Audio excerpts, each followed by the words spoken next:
Hello everyone, my name is Andrea La Rosa and today I want to give you my first impressions after one play of Stonespine Architects. That's a fairly new game from 2024 from Jordi Alden. He's the same designer of Cartographer, if you have heard of it. We played the game for the first time this week and it was fairly quick to explain, so we got the rules covered in about 10 minutes, and in 3 players the whole game took just about 1 hour. Essentially, the aim of the game is to build your own dungeon. So you will draft some dungeon cards.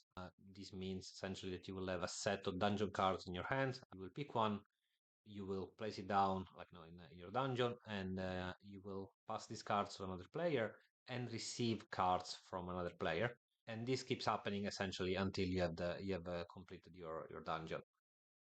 The goal of the game is to score as many points as possible, and you do that by trying to build a dungeon that matches as close as possible your personal blueprint. So essentially, you have an aim or what your dungeon should look like.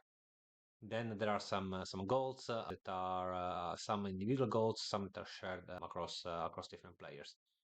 Throughout the game, you can also buy some items, like some traps, for instance, that you can place in your dungeon to try and make it match a bit more closely to what is in your blueprint.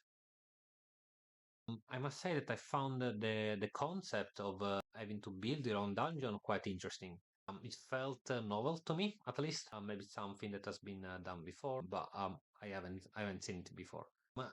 The part that I like the most probably is the pace of the game. It felt to me like the gameplay had quite a brisky pace, and essentially after every single turn, I felt like I wanted to play like another turn.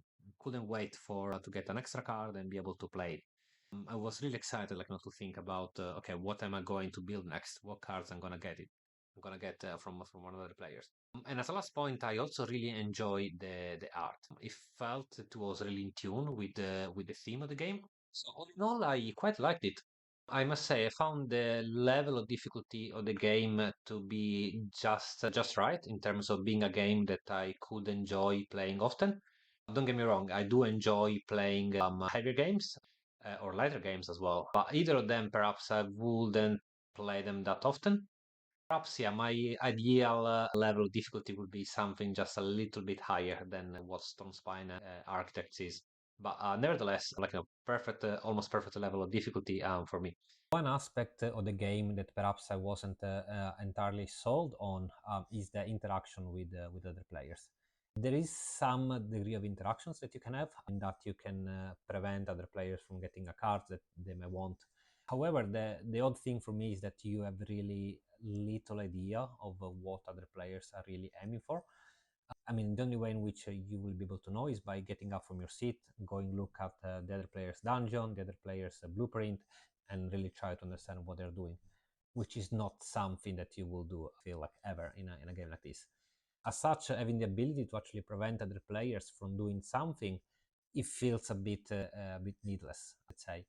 And I do wonder also if this opens the door to some luck, in that some players might draft some cards that you want, or maybe they might give you exactly what you want, and you have little control over that. I would consider it a very solid game. That feeling of wanting for the next round to come right away, it's just fantastic, honestly. I will be curious to play it again a few more times and figure out if I can actually improve on what I'm doing essentially, and in this sense, how much luck affects my final score. Yeah, so if you get the chance to play it, I would recommend it.